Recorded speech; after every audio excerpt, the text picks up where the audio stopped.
Hey y'all, welcome to Art of the Budget. My name's Nicole. My pronouns are she and her, and I live in the Pacific Northwest on the traditional unceded territories of the Coast Salish Nations. And I am coming at you with a budget plan for March 2025. If you're new here, I'm an artist and an educator, and I'm just getting back into making videos, and in large part because I'm trying to survive this wild economy.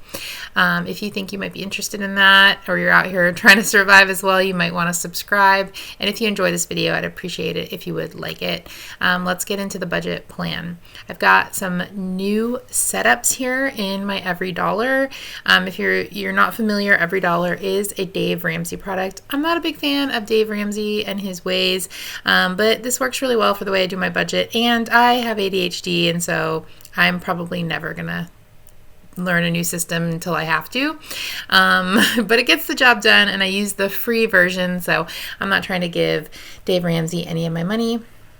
Let's get into the budget. So for this right here, I have cleared a little bit out. I got rid of interest income. I had a bank account early on in my financial literacy journey, and it would separate the interest into a separate account, and I loved that, and I used to track it because it was literally a separate account of just interest income, but that is not the bank account I have anymore, and I'm not really trying to do all that math. So I just got rid of that. My base income this month is $5,363.81. This is what I made last month in February, and I'm spending in March. And next section is radical intersectional feminism, which is what I call sharing my income. I had some other categories here, but for right now, I'm just trying to get back into sharing a portion of my income. It's a very small percent, and so I've just kind of cleared that out a little bit. Going into savings, this is where some stuff has changed. So I have my emergency fund as usual. And then at the beginning of the pandemic, and I have a video documenting it, I could probably go back and figure out the math. But anyway, I took some savings that I had, some sinking funds I had, and I just put them, I got rid of the sinking funds, or I got rid of the amounts in the sinking funds, and I put them into my checking account as a cushion. And so I have technically about a $3,000 cushion in my checking account at all times. But I don't really understand, I don't really have it documented anywhere. I mean, it's just sitting in my checking account, but obviously that amount always changes. So I'm trying to funnel some funds into this actual $3,000 cushion just so I can be more careful with it. I'm not sure if that makes sense. If you're an accountant and you can tell me how to do that, that'd be great. But for me, I'm just going to try to funnel some of my savings into here. So I have this official cushion account. Now, something that I did do is the old interest account that I had. It was called savings, in last month's budget. I put into here, and I also, what am I trying to say? I also put some other stuff in there. I think I had a accountant account that had saved up for an accountant and then didn't end up needing an accountant. So I had $250 saved up. So I think I put that in there as well. So that's kind of living in my cushion that I'm trying to get up to $300. And then I've decided, this used to be retirement, but I'm just calling this savings, my Roth IRA here.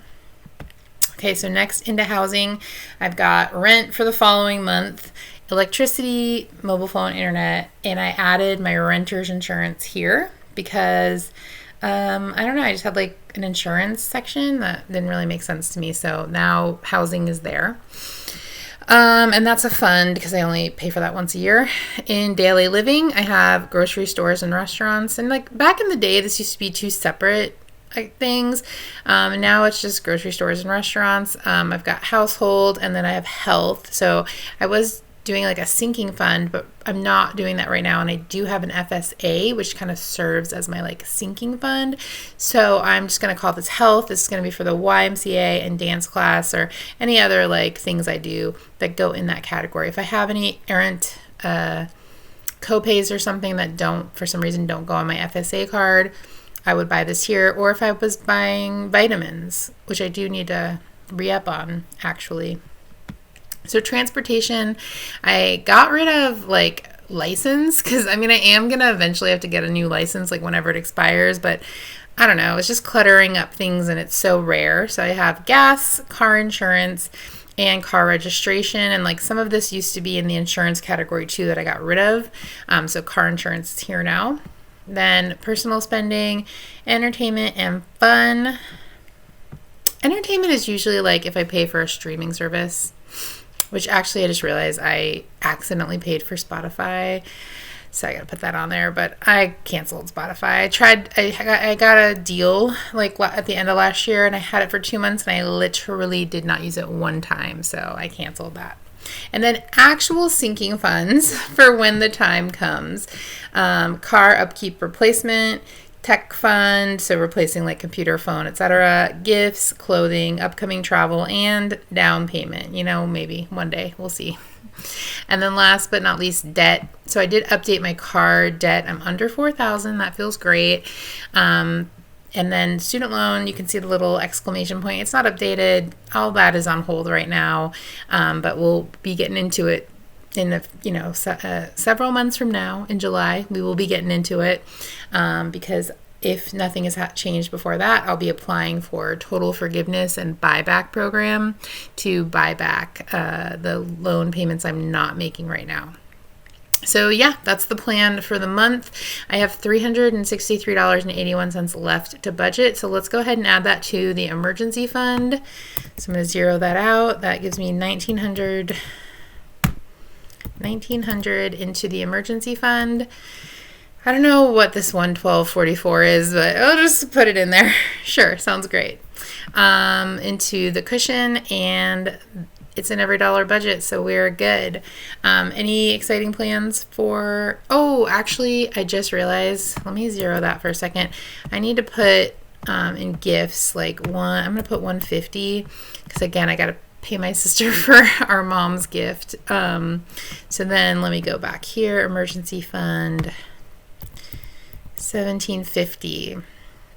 And now that brings us up to almost $8,300. I'm wondering if I could challenge myself to come in under in some of these categories. Like, I don't think I'll come in under in health, but maybe in grocery store and restaurants.